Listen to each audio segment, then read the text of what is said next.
O programa a seguir é livre para todos os públicos.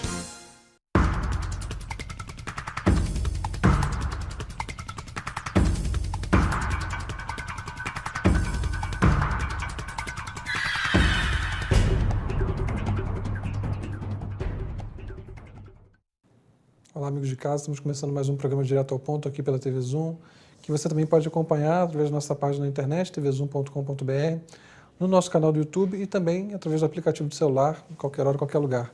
Hoje, pela primeira vez, em 2 anos e pouco de programa aqui, estou tendo a oportunidade de falar de um assunto que é a minha grande paixão. Se eu pudesse, trabalharia só com isso, que é esporte a motor, automobilismo.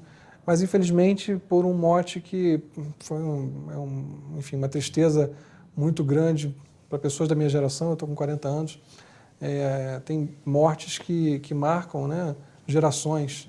Antigamente as pessoas sabiam exatamente o que estavam fazendo quando o presidente Kennedy faleceu, quando John Lennon faleceu. Houve mortes assim que marcaram, né, que marcam uma geração. E a minha geração teve isso de maneira muito forte com Ayrton Senna. E agora a gente, dia 1º de maio, completa-se aí 25 anos, como o tempo voa, desde que perdemos o Ayrton. E para isso a gente está convidando hoje aqui um personagem conhecido, bastante conhecido aqui de Nova Friburgo, que é o Rogério Albertini, colecionador, que veio a caráter aqui, né, com a camisa da Williams, do Ayrton de 94, com boné. Rogério, obrigado por ter aceitado o nosso convite, falar um pouquinho, lembrar o Ayrton, né, a tristeza nunca vai passar, mas vamos tentar lembrar aí através de... Você está até bem acompanhado aqui na frente, né, trouxe um boneco do Ayrton. Vamos falar um pouquinho sobre essa coleção, sobre... Como é que começou isso, Rogério? Primeiro, obrigado por ter aceitado. Fala para o pessoal de casa se quiser. Um abraço ao pessoal de casa que está nos assistindo. Um prazer estar no seu programa. Parabéns pelo trabalho que você faz em nossa cidade também, abordando vários temas, o que é importante para a nossa população em geral, né? Obrigado. E realmente, o Senna é uma paixão desde 84, desde aquele fantástico segundo lugar no Grande Prêmio de Mônaco, né? Isso. Quando ele teve a oportunidade até de ultrapassar o Prost, mas ali a corrida já havia terminado.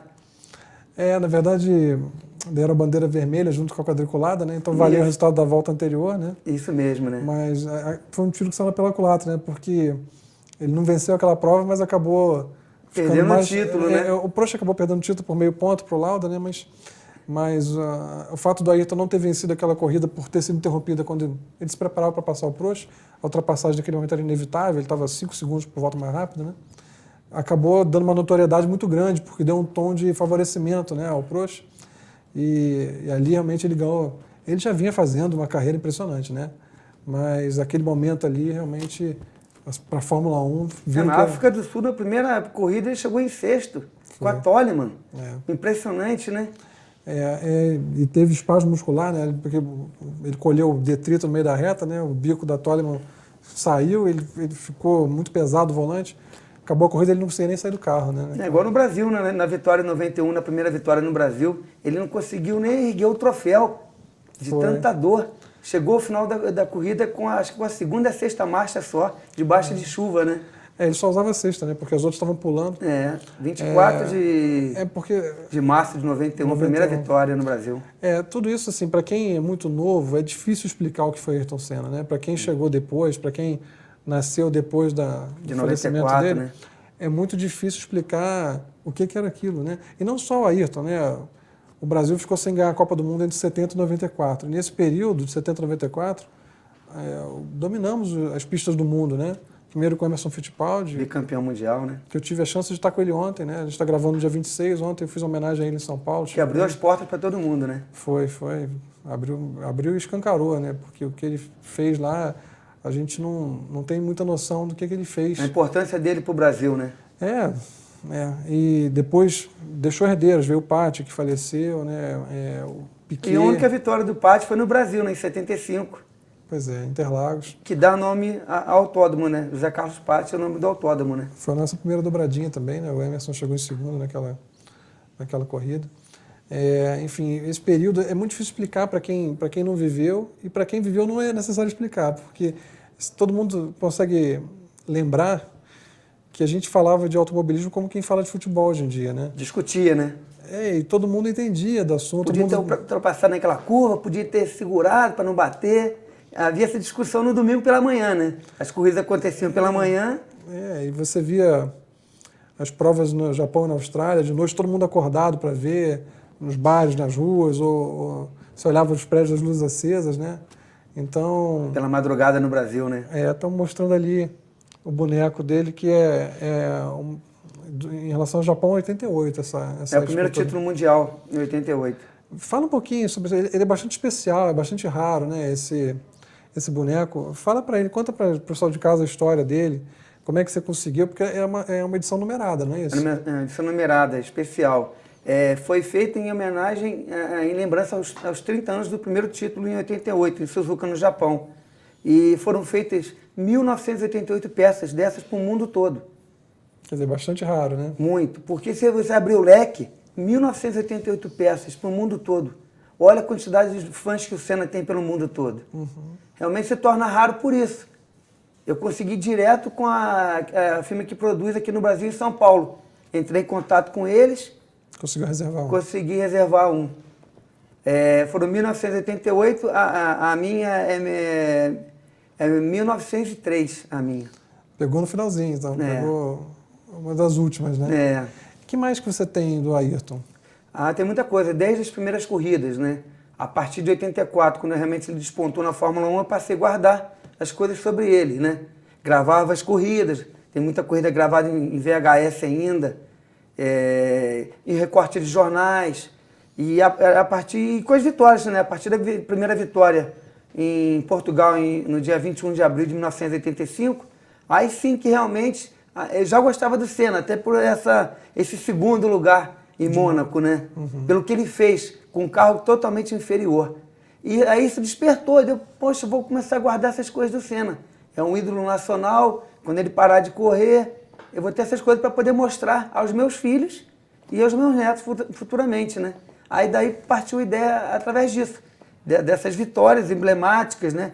Depois do primeiro título mundial, aí eu venho sempre guardando, né? E que eu fico mais impressionado, Márcio, que 25 anos após a morte dele, tudo que é associado a ele ainda é caro.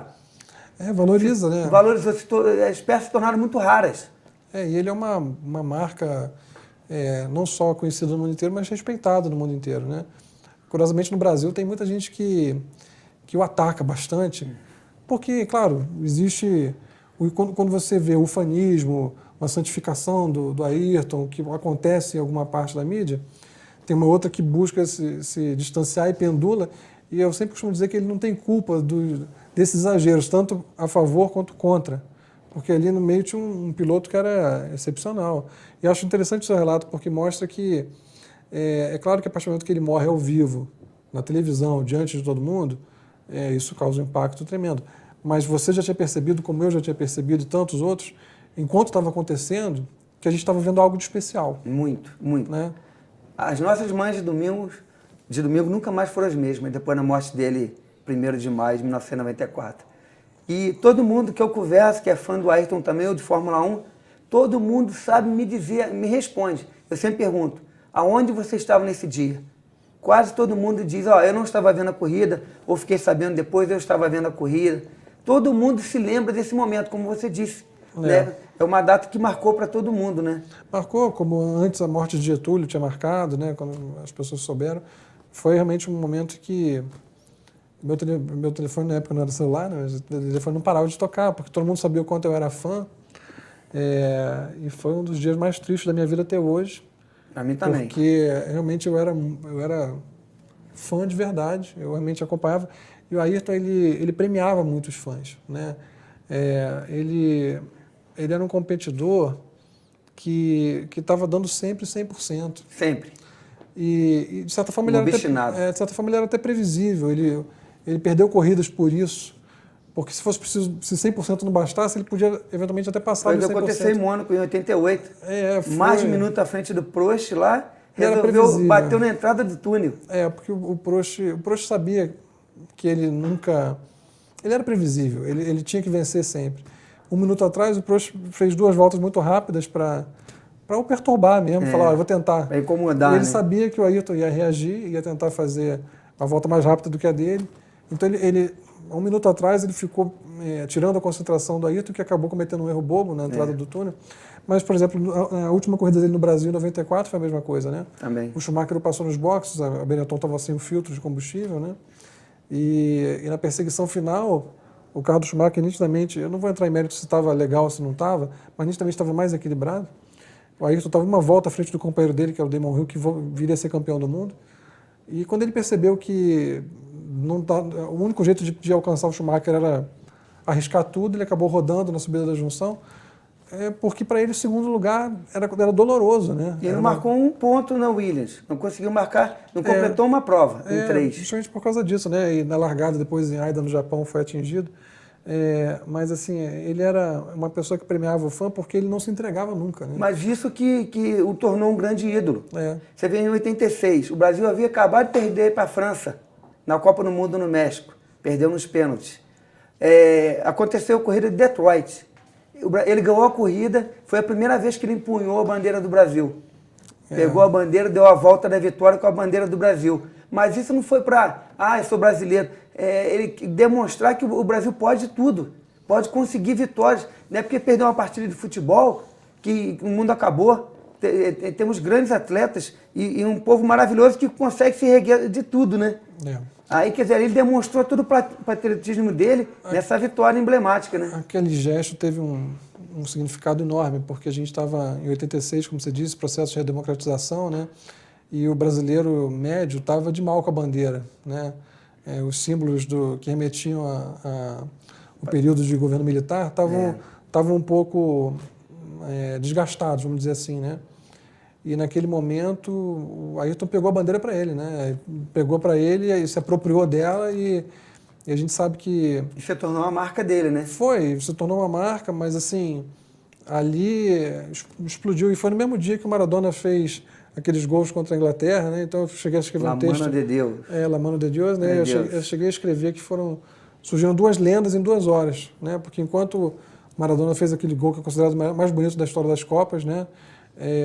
E o Ayrton pegou a bandeira no mesmo dia, justamente para vingar, porque ele era o piloto da Lotus, que tinha motor Renault, e a França tinha ganhado do Brasil no dia anterior, né, em 86, disputa de pênalti bem traumática, né? Muito. E ali realmente isso você tinha falado da primeira vitória no Estoril, que foi no dia que morreu o Tancredo. Parece que a história estava toda escrita, né? Se você olha a história do Ayrton, parece que estava tudo escrito, porque tudo encaixa tão perfeito. Foi diferente, né? Até o falecimento dele, no Dia do Trabalhador. O Brasil, a gente conhece agora o 1º de maio como o Dia do Trabalhador e também como o dia que morreu Ayrton Senna da Silva. E muito pouco antes da conquista do Tetra, né? Como eu te falei, o Emerson surge logo depois do Tri, né? E o Ayrton morre um pouquinho antes do Tetra. Foi exatamente o período entre essas conquistas que o Brasil conquistou 8 títulos mundiais, né? E você já gostava de automobilismo ou era especificamente do Ayrton Senna? Não, acompanhava o Emerson em Interlagos, com 8 quilômetros. Aquela pista que era uma das melhores do mundo, né? Curva da Ferradura. A gente tinha, né? Autódromo lindo. A gente tinha 2 pistas fantásticas, né? O antigo Interlagos e o antigo Jacarepaguá, que foi devorado aí demolido, destruído. A história toda que estava ali foi jogada no lixo. Pouca gente sabe disso, mas foi uma das 5 pistas do mundo que recebeu Fórmula 1, Fórmula Indy de moto velocidade. A única no hemisfério sul, era Jacarepaguá. E com uma das maiores retas, né? E foi... Na época eu achei que tinha sido destruída por interesses de especulação imobiliária. Mas com o tempo a gente foi perceber que na verdade eram as obras, né? A Olimpíada foi feita porque é na obra que se ganha dinheiro, né? Se desvia dinheiro. Infelizmente. Então, aquilo ali virou um monumento à corrupção, né? Destruíram a nossa Igual o Maracanã também, né? Destruíram, mas o Maracanã, bem ou mal, ainda sobrevive, né? O autódromo... Mas quem teve a oportunidade de ver o Maracanã antigo e vai no novo, o torcedor percebe a diferença. Eu acho que eu entendo o que você quis dizer, acho que eu concordo contigo. Quem ia ver um jogo na geral, aquilo talvez fosse o Maracanã, né? 150 mil pessoas, hoje em dia é um ambiente pasteurizado, vamos dizer assim, né? De celular, de selfie. Elitizado praticamente, né? Não é o que era, né? Nosso Maraca antigo. Que eu frequentei muito. Eu também. Fui geral, fui cadeira numerada e arquibancada. Jacarepaguá realmente é um crime que foi feito com o Brasil, e o Rio de Janeiro tem uma demanda muito grande por um autódromo, né? Existe um compromisso de Ministério dos Esportes com relação à CBA e entregar um autódromo para o Rio de Janeiro. E eu tenho lutado bastante, até bastidores, para que a gente pudesse fazer isso até em Friburgo, porque existe a demanda, não seria um autódromo de Nova Friburgo, seria um autódromo do Rio construído em Friburgo, né? Poxa, que pode conjugar, de repente, com o nosso aeroporto, ou um aeródromo que seja, né? Uma pista de aeroporto, poderia aproveitar a reta para um autódromo. E, enfim, a demanda para o autódromo do Rio é muito grande. A gente vai falando sem parar, eu vou fazer o nosso único intervalo, Rogério, e a gente volta para falar um pouquinho mais da sua coleção aqui no segundo bloco. Espero que estejam gostando tanto quanto eu. A gente já volta rapidinho.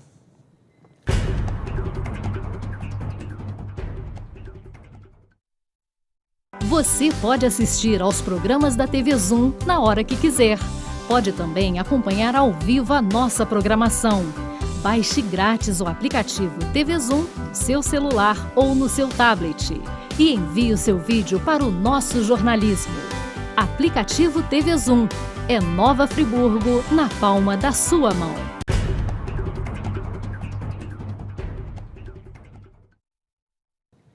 Olá, amigos de casa, estamos voltando para o nosso segundo, infelizmente, último bloco do programa Direto ao Ponto. Hoje recebendo o colecionador, famoso colecionador de Friburgo, Rogério Albertini, que veio a caráter aqui, vestido com as roupas da Williams 94. Ayrton Senna do Brasil. Grande fã, né, cara?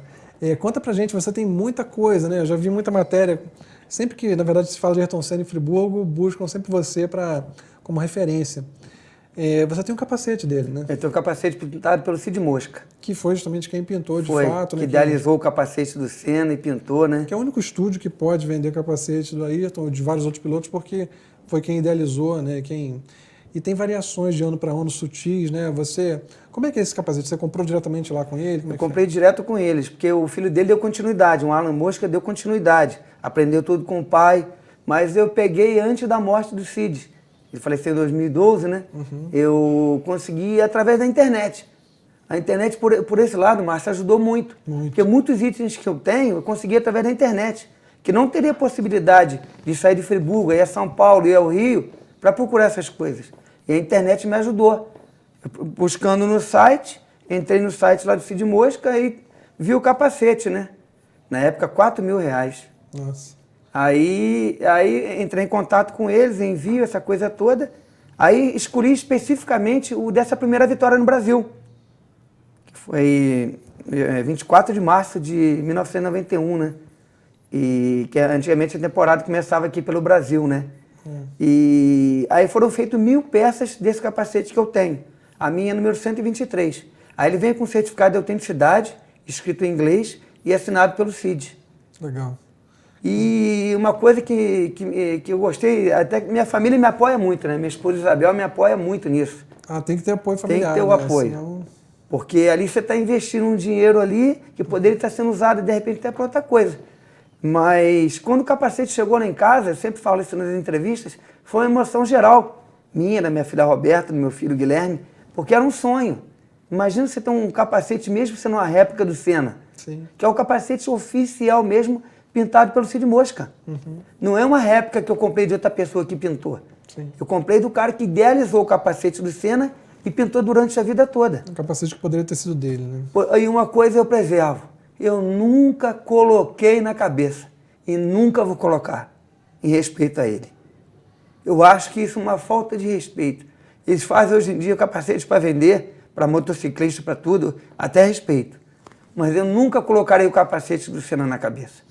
Eu te entendo, até porque era o rosto dele. Era a imagem dele. Acaba sendo, o piloto não tem o rosto exposto, aquilo passa a ser o rosto dele, de certa forma, né? A identidade dele, tá ali o capacete no boneco, né, que você trouxe, e inconfundível. Eu lembro que eu entrevistei o Maurício Gugelmin uma vez, justamente sobre o Japão 88. E o Ayrton, o carro dele morre na largada, né, ele cai para 14º, todo mundo passa e eu entrevistei o Gugelmin, ele falando que tinha visto uma McLaren parada. Eu falei, você viu que era o Ayrton? Ele falou, vi, porque O primeiro que o carro, o MP44 88 era um carro de perfil assim, muito baixo, né? Isso. E ele falou, o capacete amarelão era inconfundível. Você, até quando você estava pilotando, você via aquele capacete amarelo no retrovisor, você já sabia que tinha que não atrapalhar, né? Com as cores do Brasil. E uma identidade muito... que acabou inspirando o Lewis Hamilton depois, né? Também. Hoje o Hamilton usa um capacete diferente, mas durante boa parte da carreira ele usou um capacete totalmente inspirado no do Ayrton. O fã, né? O ídolo do Hamilton é o Senna, né? E de muitos Tanto que outros ele deu uma pilotos. volta na McLaren do Senna, foi uma emoção para ele poder pilotar aquele carro tão emblemático, né? Foi isso em 2014, se eu não estou enganado, né? Quando fez 20 anos da morte do Ayrton, que teve até um programa na Inglaterra, como é que é o nome do programa? Top Gear? Top Gear, que foi feito em homenagem a ele, né? E é fantástico aquele programa. No YouTube tem, recomendo para quem é fã do Ayrton, quem quer saber um pouco mais, aquele programa é bem legal. O que mais que você tem assim da sua coleção com relação ao Senna, que você... Eu tenho outra raridade. Eu tenho um ingresso do treino de sábado. Do treino de San Marino, do acidente. É mesmo? É. Um dia antes, no dia que morreu o Ratzenberger. Isso aí. Como é que você consegui com isso? um colecionador do Maranhão através da internet. É mesmo? É um dos itens que eu guardo com o maior carinho. Está até numa moldura, porque aquilo realmente é... Um ingresso do acidente mesmo, da corrida, chega a valer 5, 6, 7 mil reais. Tudo se tornou colecionável, né? E eu tenho muitas estátuas. O legal da coleção do Senna é que eles fazem as coisas com esmero, como ele sempre nas pistas era assim.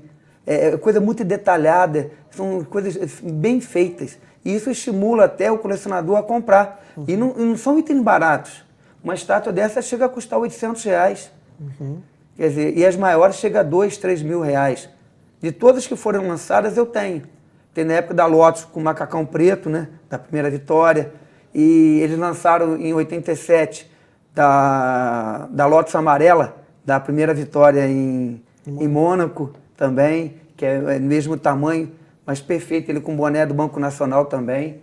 E isso vai agregando, e eu nunca penso em me desfazer disso, porque eu quero passar isso e perpetuar na família, porque é uma coleção vasta, muito linda, além de tudo, e todo o aporte financeiro que teve ali, né? Mas isso para a família, para o futuro, ali, sem dúvida, tem algum dinheiro guardado ali. Tem um patrimônio, né? Patrimônio. Que a gente nunca quer se desfazer das coleções, né? Eu espero que a família não faça. Sim, mas tá ali, não é dinheiro jogado fora, né? Não. Vamos dizer assim, né? O patrimônio está ali e a tendência é sempre só valorizar, né? Porque são coisas que vão ficando cada vez mais raras, né? Por mais que a gente nunca pense em se desfazer. Quer dizer, eu tenho a coleção dele, que foi feita pela Mini Champions, que faz miniaturas. Eu tenho uma coleção dele 1,43, completa, com todas as... Todos os carros que ele todos os carrinhos. Foram acho que 34 ou 35 miniaturas. E incluída aquela volta que o Bruno Senna deu em Interlagos, com a Lotus preta. Eu estava lá nesse dia. Então. Foi em 2004. Isso, Aí quer dizer, essa coleção, o último carrinho custou para mim 800 reais. 1,43 é um tamanho menor. E uma coleção dessa avaliada entre 13 a 15 mil reais. São... Mas aí que eu digo... Não tem valor para você, não tem. Tem o valor financeiro que eu tive que aportar, tive que comprar e tudo. Mas, rapaz, da felicidade de poder ter essas coisas, Márcio. Um ídolo nacional, um cara que levou sempre a bandeira do Brasil, que representou dignamente nosso país, num meio de tanto dinheiro como a Fórmula 1, um brasileiro nascido em São Paulo, em 21 de março de 1960, chegar onde ele chegou, com méritos. Isso é que é o legal, né? De chegar com méritos. Ele teve as brigas dele, como sempre teve, por vitória, com tudo, porque ele não se acomodava, não. Isso que gerava toda essa coisa com o Prost, essa grande rivalidade com o Prost. Mas uma coisa que foi legal, Márcio, que ficou na pista. Você vê no enterro do Senna, quem estava lá no enterro do Senna, carregando o caixão? O francês, Alain Prost. Se você olhar o destino tem certos caprichos, né? Muito. Você vê, o último pódio do Senna foi o último pódio do Prost, né?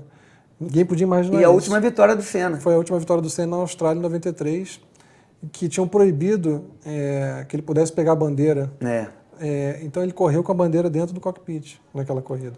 Você vê que quando acaba a corrida ele já tinha a bandeira dentro do cockpit. Ele fez a corrida inteira com a bandeira ali dentro.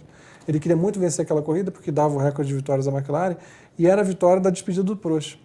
E você vê que quando o Prost deixou de ser um adversário, deixou de ser um piloto que corria contra ele, naquele pódio ele puxa o Prost para cima, ele aplaude o Prost desce, ele puxa de novo para cima. E a partir dali ele passa a ligar para o Prost frequentemente. E no fim de semana que ele morreu tem um vídeo dele pilotando a Williams e pelo rádio falando que sente saudade, falando com o Prost, falando que sente saudade. Sentia saudade dele, né? Então eles se reconciliaram e, na verdade, eles se respeitavam muito. Muito. Como pilotos, eles se respeitavam muito. Tem muitas entrevistas do Prost que ele fala que o Ayrton foi o melhor piloto contra o qual ele correu. E eu conheço pessoas que entrevistaram o Ayrton, eu não tive essa chance, eu tinha 15 anos quando ele faleceu, mas tenho amigos que entrevistaram e que ele falava que o Prost, quando queria andar, andava muito bem. Só não gostava da chuva. Mas ele tinha até motivo para isso. Na Alemanha, em 82, quando ele bateu no carro do Pironi, e o Pironi, enfim, as pernas ficaram horríveis, né? Aquilo traumatizou muito o Prost. Ele sabia andar, mas ele realmente era mais cuidadoso. E o Ayrton era um inferno para ele, né? Em Donington Park, em 93, 220, né? a primeira volta mais fantástica da história da Fórmula 1. Aquilo foi absurdo, debaixo de chuva. Estava vendo aquilo ao vivo, cara. E sem carro. O Williams, a McLaren MP48 de 93 era até um carro equilibrado, mas motor, não tinha motor. E aquela primeira volta é fantástica, sobretudo a ultrapassagem sobre o Wendlinger por fora. Naquele mergulho. Na chuva. Que ali o pneu frio, freio frio, ninguém... E ele caiu, né? Ele largou ali terceiro, quarto, né? Quarto, ele caiu para quinto. Se recuperou. Aquilo é fantástico e 93... foi um ano excepcional para ele, né? Ele quando morreu, ele estava em grande forma. Estava mesmo, 34 anos. A temporada anterior tinha sido a melhor temporada. Ele estava com 33 no final da temporada e completou 34 em março. Mas eu digo que assim, a temporada de 93, na minha opinião, foi a melhor dele. Mesmo não conquistando o título. Não tinha condição, né? Não tinha. Mas se olha o GP do Brasil, que fica eternizado por aquela imagem, Senna nos braços do povo, né? Senna. Pois todo mundo achando que a torcida invadiu a pista, em volta do carro, e todo mundo achando que ele estava assustado ali. De repente surge ele no meio da galera, né? Vibrando, levantando os braços. Aquilo foi uma apoteose, né? Foi uma apoteose, foi uma coisa assim que até hoje eu ainda arrepio. Eu também, E depois veio o Donington em seguida, o GP do Canadá, que ele não completou, mas as duas primeiras voltas, no meu entendimento, são tão boas quanto as que ele fez em Donington. Ele larga em oitavo e chega a terceiro muito rápido, pista seca. Ele estava em grande forma, ele estava realmente fazendo... Em 93, ele estava fazendo coisas incríveis. Spa também, era o rei do Spa também, né? Sempre Spa e Mônaco. Ajudava, né? Ele realmente era um piloto sensacional que felizmente hoje em dia os jovens podem procurar no YouTube e ver para tentar entender, porque ninguém vai conseguir entender o contexto. Você pode ver as corridas, mas não vai imaginar o que era uma família sentada em volta da televisão. Domingo pela manhã. Torcendo junto, né? Ou nas madrugadas. O vácuo que ele deixou, o buraco que ele deixou para o Brasil no momento em que o Brasil não tinha ídolos, assim. Um momento muito de autoestima muito baixa para o brasileiro. Foi um golpe que, olha, foi duro de absorver. Foi. Né? Só conseguiu amenizar um pouco com o teto em 94, né? Nos Estados Unidos, né? Mas mesmo assim, o Romário fez o que fez, né? Mas igual o Senna, realmente. Tanto que na corrida, na fatídica corrida, ele estava com a bandeira da Áustria dentro do carro. Pro Ratzenberger, né? Isso era uma imagem que teria sido linda de ver. E você lembra que o Tetra, quando a seleção ganhou, logo estendeu a faixa, né? Senna, aceleramos juntos, o Tetra é nosso, né? Rose Bowl dos Estados Unidos. Enfim, o país inteiro sentiu demais e foi realmente um golpe muito duro. Eu acabei indo a Imola, né? Estava te contando aqui antes de começar. Fui a Imola, fiz questão de, na volta para em Bolonha, fui ao Hospital Maggiore, onde ele foi declarado morto, porque eu tinha 15 anos, aquilo me marcou tão profundamente que eu... Ninguém desgrudou os olhos da televisão, né? Começou ali, foi pro Fantástico, foi embora, né? Toda a programação foi voltada para aquilo, né? Ao longo de uma semana, praticamente, né? Ao longo de praticamente uma semana, não foi só... Não, naquele momento. Depois teve todo o traslado do corpo. enterro, né, Eu até infelizmente. evito falar, porque assim, o momento em que o corpo dele chega de novo ao Brasil e é cortejado até a Assembleia Legislativa de São Paulo, aquele monte de gente parada aplaudindo Todo o mundo. caminhão do bombeiro Respeito. passando. Isso aqui eu Que vou, respeito. eu vou, Que respeito do povo brasileiro. eu vou ter 90 anos e vou ficar arrepiado com... Flamengo e Vasco no Maracanã. Exatamente. As duas torcidas gritando, olê, olê, olê, olá. Cena. Pô, as duas torcidas, Sim. rivais. Sim. Foi. E não foi combinado. Foi Não. espontâneo. Todo mundo, Foi. um estádio inteiro. São imagens que eu não consigo ver até hoje. Eu fui no túmulo dele já 3 vezes. As imagens daquele Maracanã e do cortejo, e as pessoas que passavam na Assembleia lá, e passavam em silêncio, mas... O Brasil parou. Pulso, São Paulo parou. Todo mundo. Então, foi realmente muito forte e deixou um vácuo muito grande. E, naturalmente, como eu estava te dizendo, é fácil escorregar em endeusar, santificar e modificar os fatos, e também é fácil é um atalho você atacar o Ayrton e dizer, ele não era tão bom assim, porque todo mundo parece entendido. Se corresse hoje, quero ver se ia ganhar. Essa comparação que sempre fazem, né? Mas ele era muito especial. Muito especial. Muito demais. Um piloto realmente... Foi feita, se não me engano, em 2014, 20 anos da morte dele, a Autosport, na Inglaterra, fez um livro, uma revista livro, que no Brasil deve ter umas 3 ou 4, eu tenho essa daí. E eles falam assim, uma revista inglesa, veja bem, se fosse brasileiro não podia escrever isso porque ia ser taxado de ufanista. Falando que se a gente dissesse que o Ayrton foi um piloto que aparece uma vez a cada vida, a gente estaria menosprezando. Na verdade, dificilmente vai surgir outro igual. Isso uma revista inglesa falando. Rogério, eu só posso te agradecer por ter vindo aqui, lembrar isso. Se quiser mandar mais algum recado pro pessoal de casa, a gente está encerrando. Mas, olha, obrigado de verdade por ter dividido um pouco dessa sua paixão, dessa sua coleção, que eu sei que isso te custa muito, esse é tempo do seu trabalho que está investido aí, e saiba que eu valorizo isso. Obrigado. Muita gente valoriza esse teu esforço aí de reunir tanto esse material. Eu te agradeço, Márcio, e parabenizo, e vamos tentar sempre falar sobre o Senna.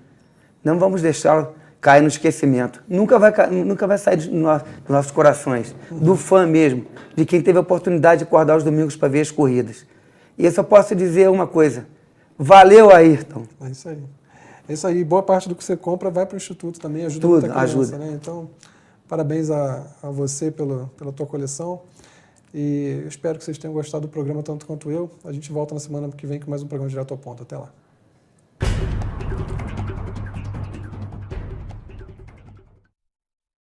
Você pode assistir aos programas da TV Zoom